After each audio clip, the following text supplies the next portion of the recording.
Тапқыр қоян, аңдардың патшасы арыстан бәйге жерgelепті. Bir қазан суды қайнаттырып қойып, осы суды кім ішіп қойса көп сыйлық беремін деген шарт қойыпты.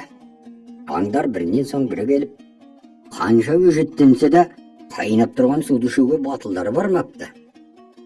Ең соңында қоян келіп, қып-қызыл шоқта тұрған қазанды көтеріп алады да, ыстықтай ішуді өте жақсы көремін деп жан-жағына қарайды. Ендеше іше ғой дейді аңдар аңтарылып. Қоян ұзыннан ұзақ қаз қатар тізіліп тұрған аңдарды жағалай беріп, мінекей достарым, мынау ыстық су, өздеріңмен көріңдер деп бас-басына көрсетіп шығады. Өйтіп қоян аңдарды басынан аяғына дейін аралап шыққанша қазандағы су суып болады. Сол кезде қоян суды басына бір-ақ көтеріп сіміріп салады.